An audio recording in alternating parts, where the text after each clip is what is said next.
Hai,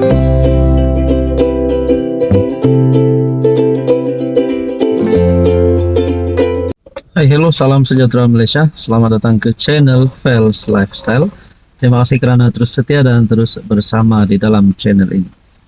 Baru-baru ini, SPRM Azam Baki membuat pengumuman berkaitan dengan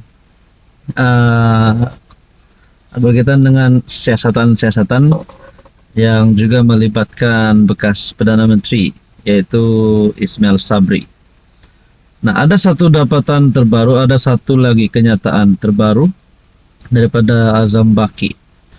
Nah, kali ini menyebut nama Tun Mahathir. Nah, saudara-saudara, apa status siasatan SPRM terhadap Mahathir hari ini? Apa statusnya? Kita nak tahulah.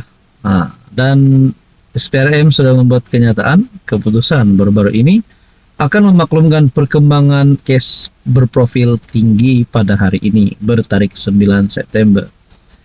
Jadi, saudara-saudara yang saya hormati, tuan-tuan dan puan, jadi adakah maksudnya kes berprofil tinggi yang dinyatakan Azam Baki ini, yang melibatkan nama bekas Perdana Menteri Tun Mahathir juga akan diputuskan? Nah, di sini ada satu jawaban yang saya nak kongsi kepada Anda. Tapi sebelum saya perkenalkan, sebelum saya share berita selanjutnya, saya nak perkenalkan kepada Anda, ini adalah terapi imun. Kepada Anda di luar sana yang seringkali mengalami penyakit yang berulang, gout, tidak pandai sembuh, sakit perut, gastrik, kolesterol, kencing manis, darah tinggi, sakit penyakit kulit, melibatkan penglihatan, dan macam-macam lagi. Sakit bahu, sakit tulang, sakit sendi, sakit urat.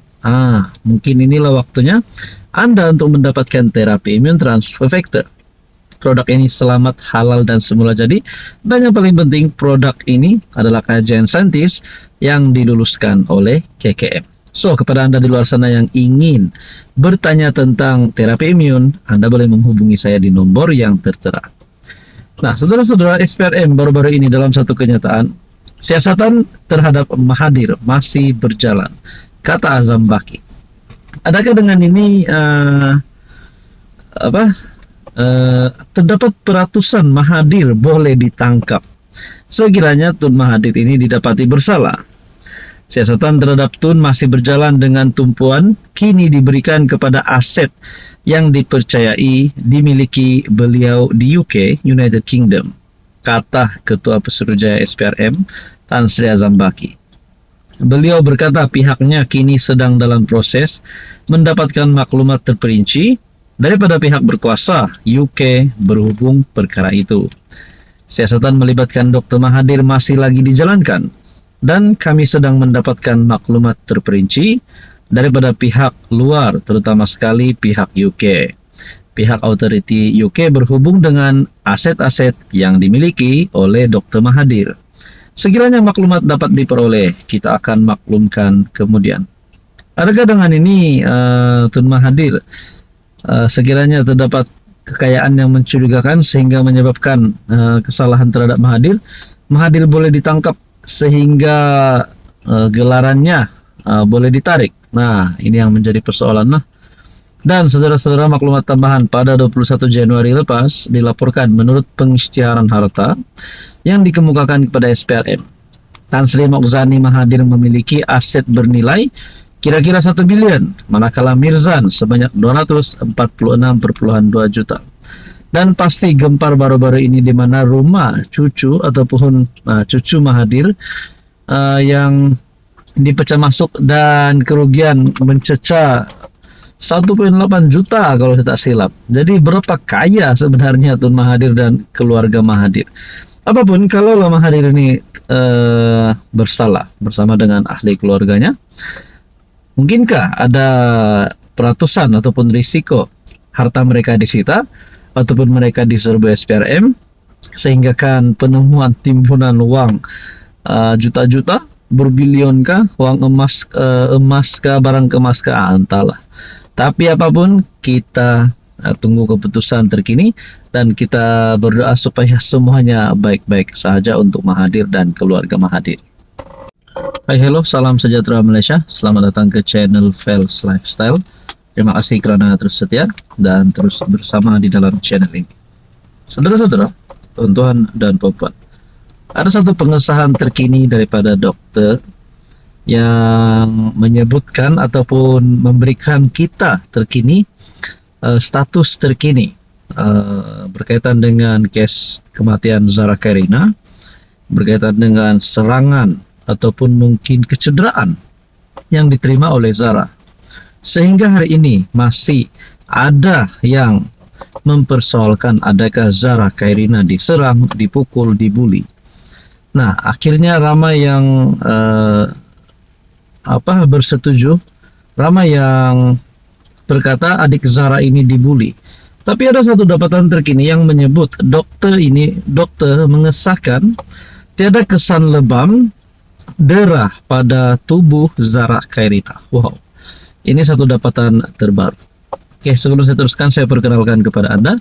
Ini adalah terapi imun. Kepada Anda yang mempunyai masalah kesehatan, penyakit yang berulang, mungkin ini adalah jawaban kepada penyakit Anda. Saya hanya kongsikan kebaikan terapi imun ini. Sekiranya Anda berminat, Anda boleh menghubungi saya di nomor yang tertera. Oke, baik, kita teruskan saudara-saudara. Tapi sebelum kita teruskan, bagaimana dengan cerita kononnya ada pembuli?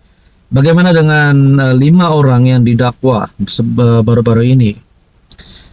Bila dokter mengesahkan tiada kesan lebam dan darah pada tubuh Zara Kairina, adakah sebenarnya Zara ini memang tidak dibully? Nah, ini yang menjadi pertanyaan ramai orang. Ataupun kalau Zara memang tidak dibully, tidak diserang sama sekali, jadi adakah dengan ini 5 remaja yang didakwa itu bakal dilepaskan? Nah, ini yang menjadi satu pertanyaan paling utama. Satu dapatan saya melalui rotikaya.com.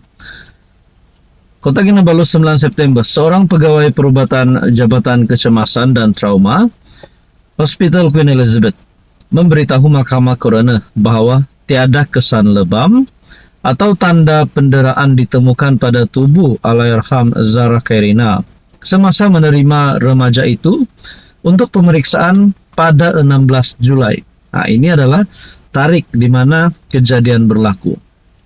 Dr. Jennifer Wu, 32 tahun, berkata, pelajar tingkatan 1 itu dibawa ke Jabatan Kecemasan oleh penolong pegawai perubatan bersama pasukan ambulans dalam keadaan tidak sadarkan diri, namun mekanisme kecederaan tidak diketahui pada ketika itu.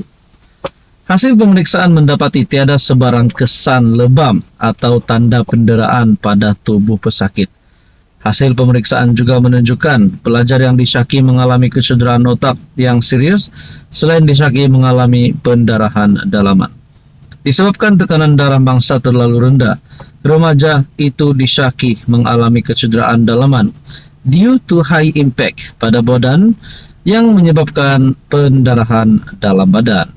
Kata saksi ketiga itu ketika membacakan pernyataan saksinya pada hari keempat proceeding inquest kematian remaja itu. Nah, teman-teman, yang menjadi persoalannya, kalau Zara tidak didera, kalau Zara tidak mendapat lebam dan tidak kesan penderaan, adakah dengan ini spekulasi ataupun cerita Zara menghayunkan diri, Zara lompat sendiri semakin benar? Nah, inilah yang kita takuti. Nah, kita cuma nak tahu kebenaran siapa dalam utama dan bagaimana kematian Zara Kairina. Jadi saudara-saudara, kita berdoa supaya semuanya baik-baik. Kita berdoa supaya keluarga terus dikuatkan. Kita terus melaungkan justice for Zara.